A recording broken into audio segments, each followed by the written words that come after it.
നമ്മളുടെ ഉറവിടങ്ങളിൽ നിന്ന് വ്യതിചലിക്കാതെ മുന്നേറിയിട്ടുള്ള ഒരു സഭാ സമൂഹമാണ് ചങ്ങനാശ്ശേരി അതിരൂപത എന്നുള്ളതാണ്. രണ്ടാമതായി ഞാൻ പറയാൻ ഉദ്ദേശിക്കുന്നത് നിതാന്ത ജാഗ്രത പുലർത്തുന്ന ഇടയന്മാരുടെ ആ ഒരു നേതൃത്വം സ്വീകരിക്കാൻ ഭാഗ്യം ലഭിച്ചിട്ടുള്ള ഒരു സഭാ സമൂഹമാണ്. മൂന്നാമത് എന്നും പ്രേക്ഷിതയായ ഒരു സഭ എന്നുള്ള നിലയിൽ നിലനിന്നിട്ടുള്ള ഒരു അതിരൂപതയാണ് സഭാ സമൂഹമാണ്.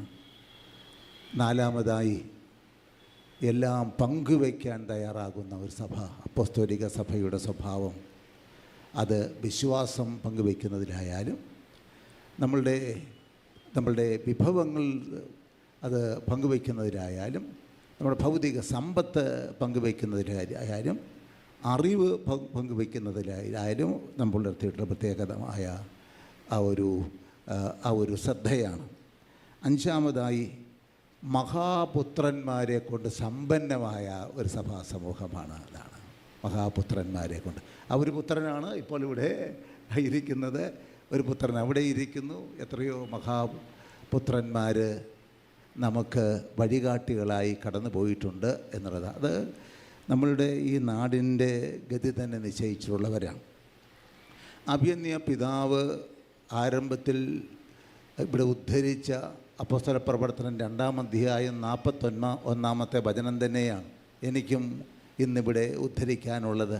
ഈ കുടുംബ സമ്മേളനത്തിൽ ഈ ശാക്തീകരണത്തിന്, ഈ സമുദായ ശാക്തീകരണത്തിൻ്റെ അവർ ചൈതന്യം ഉൾക്കൊള്ളാൻ ശ്രമിക്കുന്ന ഈ അവസരത്തിൽ വചനം സ്വീകരിച്ചവർ മാമോദീസ സ്വീകരിച്ചു. അവർ അപ്പോസ്തലന്മാരുടെ പ്രബോധനം, കൂട്ടായ്മ, അപ്പം മുറിക്കൽ, പ്രാർത്ഥന ഇവയിൽ ഉറ്റിരുന്നു. അപ്പോൾ ഈ ഒരു സഭയുടെ ആരംഭം അങ്ങനെയാണ്. അതിൻ്റെ യഥാർത്ഥത്തിൽ ഭംഗം വരാതെ ഇടയ്ക്കൊരു കാലഘട്ടത്തിൽ അഭിമന്യ പിതാവ് സൂചിപ്പിച്ചു, ലത്തീൻ ഭരണം ഉണ്ടായപ്പോഴും നമ്മൾ സുറിയാനിക്കാരായി ഈ മണ്ണിൽ ജീവിച്ചവരാണ്.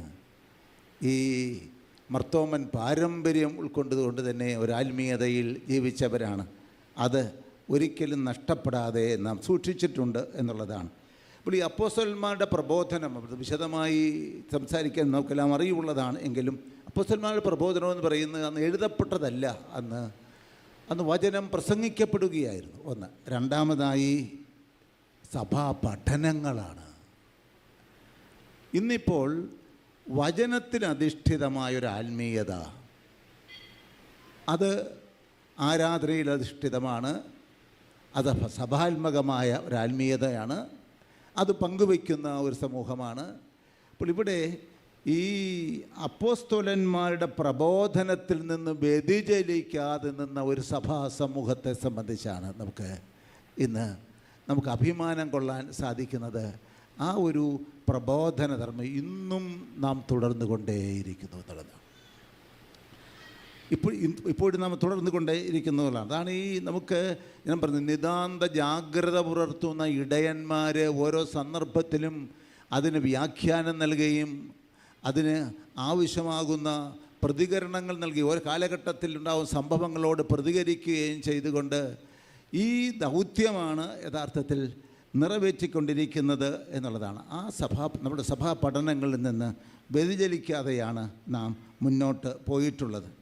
അപ്പോൾ കൂട്ടായ്മ എന്ന് പറയുന്നത് നമ്മുടെ സഭാത്മകതയാണ്. അതാണ് വചനം നമ്മെ മാനസാന്തരത്തിലേക്ക് നയിക്കുന്നത്. അസ്ഥിയിലേക്കും മജ്ജയിലേക്കും എല്ലാം ഇറങ്ങി വന്ന് നമ്മൾ മാനസാന്തരപ്പെടുത്തി നമ്മൾ വചനം സ്വീകരിച്ചവരുടെ ഒരു കൂട്ടായ്മ, അത് സഭാത്മകമായ കൂട്ടായ്മയാണ്. മൂന്നാമത് അപ്പം മുറിക്കൽ എന്ന് പറയുന്നത് വിശുദ്ധ കുർബാനയും കൂദാശകളുമാണ്.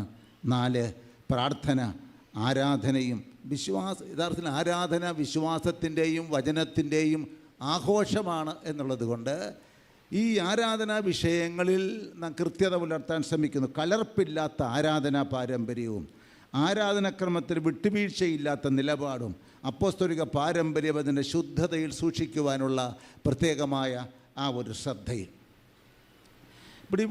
ഞാനിവിടെ നിൽക്കുമ്പോൾ ഇവിടെ അഭിമന്യ പിതാവ് സൂചിപ്പിച്ച ഒരു കാര്യം, ഒന്നാമതായി എനിക്ക് അനുസ്മരിക്കാതിരിക്കാൻ സാധ്യമല്ല. ഇനി സമയം കിട്ടിയില്ലെങ്കിലും പക്ഷെ പിന്നീട് പറയാൻ സാധിക്കാതെ വരും എന്നുള്ളത് കൊണ്ടാണ്. അത് മലങ്കര കത്തോലിക്ക സഭയുടെ രൂപീകരണത്തിലും വളർച്ചയിലും ചങ്ങനാശ്ശേരി അതിരൂപത വഹിച്ചിട്ടുള്ള പങ്കിനെ സംബന്ധിച്ചാണ്. ദൈവദാസന്മാർ ധന്യനായ മാർ ഇവാനിയോസ് തിരുമേനി മുണ്ടന്മല വിട്ട് ഏതാനും വ്യക്തികളോടൊപ്പം മറ്റ് റിസോഴ്സസ് ഒന്നുമില്ലാതെ കടന്നു വരികയും വിമർശനങ്ങൾക്ക് കൊടുങ്കാറ്റിൻ്റെ അനുഭവത്തിൽ ആടിയുലയുകയും ചെയ്ത സന്ദർഭത്തിൽ ഈ സഭാ കൂട്ടായ്മയോട് ചേർത്ത് നിർത്തി ബലപ്പെടുത്തിയ സംഭവങ്ങൾ, ഈ ചങ്ങനാശ്ശേരി നൽകിയ സ്വീകരണം ഉൾപ്പെടെ, അന്ന് പണക്കിഴി നൽകിയതൊക്കെ ഞങ്ങളുടെ ചരിത്രത്തിൻ്റെ ഭാഗമാണ്. അപ്പോൾ ഇവിടെ ആ ഒരു സംഭവം, അതുപോലെ തന്നെ ഇവിടെ എടുത്തു പറഞ്ഞ ഈ അതിൻ്റെ ശൈശവ ദശയിൽ നൽകിയിട്ടുള്ള ആ ഒരു പിൻബലം, കുരിയാളശ്ശേരി പിതാവ് പുനരൈക്യ പ്രവർത്തനങ്ങൾക്കായി ഫാദർ ഡൊമിനിക് തോട്ടശ്ശേരി അച്ഛനെ നിയോഗിച്ച കാര്യത്തോട് പ്രത്യേകിച്ച് എടുത്ത് പറയുന്നുണ്ട്. അയിരൂര്, തെള്ളിയൂര്, കല്ലുപ്പാറ, മല്ലപ്പള്ളി, മാരാമൺ, തിരുവല്ല തുടങ്ങിയ പ്രദേശങ്ങളിൽ പുനരൈക്യ പ്രസ്ഥാനത്തിന് ചലനാത്മകത കൈവരാൻ അത് സഹായകമായി. അപ്പോൾ അതോടൊപ്പം എടുത്തു പറയാൻ ആഗ്രഹിക്കുന്നത് മോൺസിഞ്ഞോർ ജോസഫ് കുഴിഞ്ഞാലിൽ 1934 അദ്ദേഹം ചങ്ങനാശ്ശേരിയിൽ ആലുവ സെമിനാരിയിൽ പഠിക്കുമ്പോൾ മാർ ഇവാനിയോസ് തിരുമേനി അദ്ദേഹം ഡീക്കനായിരിക്കുമ്പോൾ ചെന്ന് കണ്ട് അദ്ദേഹത്തോട് സംസാരിച്ചു. ഇവിടെ വൈദികനായതിനു ശേഷം 34 അദ്ദേഹം തിരുവനന്തപുരത്ത് വന്നു. അവിടെ വന്നപ്പോൾ ആദ്യം ആർച്ച് ബിഷപ്പ് തിരുമേനി, അന്ന് മാർ ഇവാനിയോസ് തിരുമേനി ശ്രമിച്ച് അദ്ദേഹത്തെ സെക്രട്ടറി ആക്കാൻ നല്ലൊരാളെ കിട്ടിയല്ലോ എന്ന് വിചാരിച്ചു. ഞാൻ പറഞ്ഞു, ഞാനിവിടെ സെക്രട്ടറി ആകാൻ ഓഫീസ് വർക്കിനല്ല വന്നത്, ഞാൻ മിഷൻ പ്രവർത്തനത്തിന് വേണ്ടിയാണ് വന്നത് എന്ന് പറഞ്ഞ് മലങ്കര കത്തോലിക്ക സഭയുടെ മിഷണറി മുഖം അവിടെ ഒരു തെളിക്കാനും അത് ചലനാത്മകമാകും, അതിൻ്റെ അടിസ്ഥാനത്തിൽ അവിടെ മാർത്താണ്ഡൻ രൂപത തന്നെ രൂപീകൃതമാകാൻ ഇവിടെയായത് അങ്ങനെയാണ്. അദ്ദേഹം ഇവിടെ ഈ ചങ്ങനാശ്ശേരി, പാല ഈ പ്രദേശങ്ങളിൽ പള്ളികളിൽ വന്ന് ഞായറാഴ്ചകളിൽ വിശുദ്ധ കുർബാന ചൊല്ലുകയും അവിടെ നിന്നും പണശേഖരണം നടത്തുകയും ചെയ്താണ് പാവപ്പെട്ട അവരുടെ ഇടയിൽ പ്രവർത്തിച്ചിരുന്നത്. 2 കാര്യമാണ് ചോദിച്ചിരുന്നത്. 1, നിങ്ങൾ പണം തരണം. 2, നിങ്ങളുടെ പെൺമക്കളെ തരണം എന്ന് പറഞ്ഞ് ഇവിടെ അങ്ങനെയാണ് മേരി മക്കൾ സന്യാസിനി സമൂഹം ഒരു പ്രേക്ഷിത സമൂഹമായി രൂപപ്പെടുത്തിയെടുക്കാൻ ഇടയായത്. അത് സഭയിലുണ്ടാക്കിയ വലിയൊരു ചലനം ഈ അവസരത്തിൽ ഹൃദയപൂർവ്വം അനുസ്മരിക്കുകയാണ്. മാർ ഇവാനിയോസ് കോളേജ് ആരംഭിച്ചപ്പോൾ 1949 മാർ ഗ്രിഗോറിയോസ് തിരുമേനി വൈസ് പ്രിൻസിപ്പലായി ആരംഭിച്ചുവെങ്കിലും ഇവിടെ നിന്നും നമുക്ക് തുടർച്ചയായി ലഭിച്ച രണ്ട് അച്ഛൻ, അങ്ങച്ചു വീട്ടിലച്ഛനും അവിടെ നിന്ന് ലഭിച്ച പ്രിൻസിപ്പലന്മാരാണ് ആ കോളേജിന് അടിത്തറയിട്ട് വളർത്തിക്കൊണ്ടുവരാനിടയായത്. Monsignor Jacob Valaringatt, Sakkariyas Vachaparambil, Thomas Vadasseri, Mathew Varikkayil, ഇങ്ങനെ 25 വർഷം തിരുവനന്തപുരത്ത് വികാരി ജനറലായിരുന്ന CT കുരുവിളയച്ചൻ, ഇങ്ങനെ പ്രഗത്ഭരായ വൈദികരുടെ ഒരു നീണ്ട നിര ചങ്ങനാശ്ശേരി, അവിഭക്ത ചങ്ങനാശ്ശേരി അതിരൂപതയുടെ സംഭാവനയാണ് എന്നുള്ളത് ഈ അവസരത്തിൽ അനുസ്മരിക്കുക. ഇപ്പോൾ ഈ ചങ്ങനാശ്ശേരി അതിരൂപതയെ സംബന്ധിച്ചിടത്തോളം സഹോദരീ സഭകളെ ശക്തിപ്പെടുത്തുന്നതിന് നമുക്കതിനുള്ള റിസോഴ്സസ് ഉണ്ട്. അത് ദൈവവിളിയുടെ കാര്യത്തിലായാലും വിശ്വാസപരമായ ദൃഢതയെ സംബന്ധിച്ചായ ശക്തിപ്പെടുത്തുന്നതിൽ പ്രതികൂലങ്ങളിലെല്ലാം സഹായിച്ചിട്ടുണ്ട്. സത്യസഭയിലേക്ക് തിരിച്ചു വരുന്നവരെ ചേർത്ത് നിർത്തിയിട്ടുണ്ട്. സഭാഗാത്രത്തിലെ മുറിവുകൾ ഉണക്കാൻ എപ്പോഴും പരിശ്രമിച്ചിട്ടുണ്ട്. ഇപ്പോഴും സഭൈക്യ പ്രവർത്തനങ്ങളിൽ നൽകുന്ന പ്രത്യേകമായ അവർ നേതൃത്വം ഈ അവസരത്തെ ഓർമ്മിക്കുക. അപ്പോൾ ഇതൊരു പ്രേക്ഷിത സഭയായി സഭ എന്ന് നിലനിന്നു. സഭ അതിൻ്റെ സ്വഭാവത്താൽ തന്നെ പ്രേക്ഷിതയാണ്. അനേകം മിഷണറിമാരെ രൂപപ്പെടുത്തിയെടുത്ത സഭ. അതോടൊപ്പം തക്കല രൂപത മിഷൻ രൂപതയായി, ഷംസാബാദ് രൂപത മിഷൻ പ്രവർത്തനങ്ങളുടെ ആ ഒരു ഫലമായി രൂപപ്പെട്ട. അപ്പോൾ ഇവിടെ മിഷണറിമാരെ അയക്കുക മാത്രമല്ല, അതിനുള്ള സംവിധാനങ്ങൾ തന്നെ രൂപപ്പെടുത്തിയെടുക്കാനിടയായ ഒരു മിഷണറി സഭ എന്നുള്ള ആ ഒരു മുഖമാണ് ലോകത്തിൻ്റെ വിവിധ ഭാഗങ്ങൾ പ്രവർത്തിക്കുന്നവരോടൊപ്പം. പ്രിയപ്പെട്ടവരെ, ഇവിടെ ഈ സമയം നമുക്ക് അതുകൊണ്ട് ഞാൻ അവസാനത്തെ ഒരു കാര്യത്തിലേക്ക് വരികയാണ്. ഇവിടെ ഈ നമുക്കറിയാമല്ലോ, വൃക്ഷത്തെ ഫലത്തിനും തിരിച്ചറിയുക, വിശ്വാസത്തിൻ്റെ ഫലങ്ങൾ 100 മേനി തെളിയിച്ച മഹത്വം പേറുന്ന മക്കളുടെ ഒരു പാരമ്പര്യം നമുക്കുണ്ട് എന്നുള്ളതാണ്. മിസ് അൽഫോൻസ അമ്മ, ചവറപ്പിതാവ്, അത് ഇവിടെ സമൂഹത്തിൽ മാറ്റമുണ്ടായി. നമ്മളുടെ ഈ സഭയ്ക്ക് നേതൃത്വം നൽകിയ 2 പിതാക്കന്മാർ, ദൈവദാസൻ വിശുദ്ധരായ നമ്മുടെ പിതാക്കന്മാർ, വിശുദ്ധ ജീവിതം നയിക്കുന്ന മാതാപിതാക്കളും സന്യസ്തരും കുര്യാളശ്ശേരി പിതാവും കാവുക്കാട്ട് പിതാവും പുണ്യവാന്മാരുടെ ആ ഒരു പ്രോസസ്സിലാണ് മെത്രാന്മാരെ ദേവദാസന്മാരായി ഉയർത്തിയിട്ടുണ്ട്. രാഷ്ട്രീയ നേതാക്കന്മാർ, ചരിത്രം കുറിച്ചവർ, ജോസഫ് കരിയാറ്റിൽ മെത്രാൻ, പാറേമാക്കൽ തോമ ഗവർണർ വർത്തമാന പുസ്തകം എഴുതിയ, നിതീരയ്ക്കൽ മാണിക്കത്തനാർ, ഭാരതത്തിലെ പൗരസ്ത്യ കത്തോലിക്ക സഭയുടെ വളർത്തുപിതാവ് എന്ന് നമുക്ക് വിശേഷിപ്പിക്കാവുന്നയാളാണ്.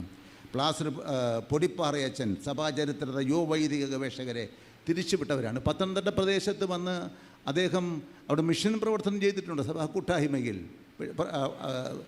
ചെയ്തിട്ടുണ്ട്. ലൂയിസ് പഴയപ്പറമ്പിൽ, അതുപോലെ തന്നെ കുടിയേറ്റക്കാരുടെ പിതാവുമാർ സെബാസ്റ്റ്യൻ വള്ളോപ്പള്ളി പിതാവ്, സുറമലബാർ സഭയുടെ 3 മേജർ ആർച്ച് ബിഷപ്പുമാർ, ആന്നി പടിയറ പിതാവ്, വിധേയത്തിൻ്റെ പിതാവ്, ആലഞ്ചേരി പിതാവ്, ഇങ്ങനെ ഈ പിതാക്കന്മാരുടെ ആ ഒരു പാരമ്പര്യം, മഹാന്മാരായ നമ്മളെ മക്കളുടെ ഒരു പാരമ്പര്യമുണ്ട്.